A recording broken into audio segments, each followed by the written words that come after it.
Welcome into the SEC on CBS pregame show presented by Twisted Tea. Keep it twisted. I am Hakeem Dermish. The game of the week takes us to Jacksonville, where unofficially we've got the world's largest outdoor cocktail party, Georgia and Florida, renewing pleasantries.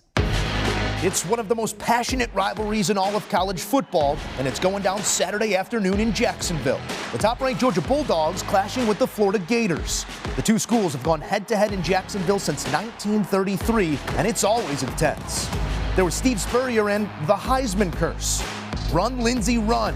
45-40, run, Lindsey. Then Herschel Walker went over the top next year. The Gator stomp. And Urban Meyer getting his revenge the following year, even burning all his timeouts in the final minute.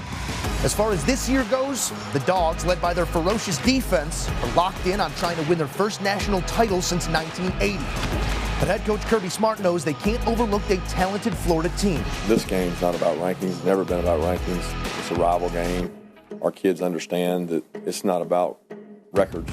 As for the Florida Gators, it's been a disappointing year thus far, sitting at 4-3, but they love nothing more than to ruin Georgia's perfect season.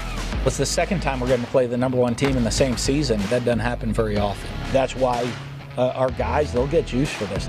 It's the Dogs and the Gators in the SEC Game of the Week. Will Georgia continue to dominate on both sides of the ball, or can Florida pull off the massive upset? We're in for a good one Saturday on CBS.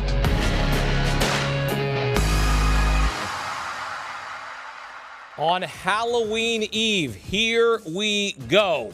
And I want to point this out. There's a bizarre trend in this series. Since 2008, the teams have alternated winning 3 straight, with the Gators starting the trend. Georgia then won 3 straight from 2017 to 2019. Florida won last year. So based on the trend, the Gators will win 2 more meetings beginning with today's game. Time now to open up the game day playbook. Welcome in 2-time Super Bowl champ Bryant McFadden, former ACC Player of the Year Danny McCannell, and CBS Sports HQ college football analyst Barrett Sallee. B-Mac, I'm not really sure we need analysis here. The alternating trend of 3 straight wins tells us that Florida is going to win this game. Your thoughts?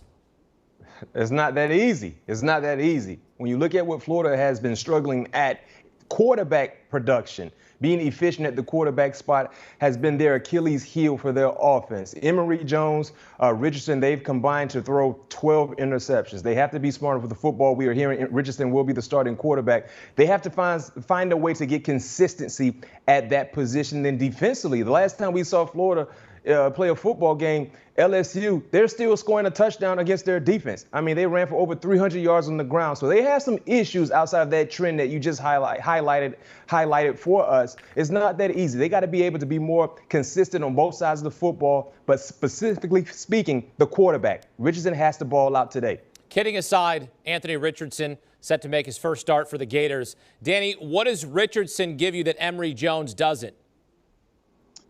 Explosive playmaking ability with his legs and with his arm. But the problem is he's also shown the tendency, which Emory Jones has as well, of turning the ball over. But this is about upside potential. And if you're Dan Mullen, I think the reason you switched to Anthony Richardson, you've kind of seen what Emory Jones give you. And I wouldn't be surprised if Emory Jones sprinkles in some of this game as well and still plays some.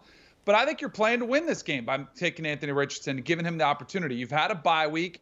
You really can hone in on a condensed playbook and dial up some plays just for him that I think present some problems for Georgia. And I think this is a smart move from Dan Mullen to go with the youth move and say, all right, if we're going to take down this Georgia defense, we need a special type of playmaker, and Anthony Richardson could provide that. But I am very worried about throwing a young freshman quarterback to the Wolves, or to the Dogs, I guess you could say in this case. So I hope he has preached and implemented in his brain, just implanted on him, if nothing is there, throw it away, take a sack, do not try to force the ball, which both these quarterbacks have done several times throughout this season. Danny, how about you're going to let Anthony Richardson start this game, right? And then he's got to look over the line and see big old number 99 for Georgia, Jordan Davis, 6'6", 330. Good luck, kid.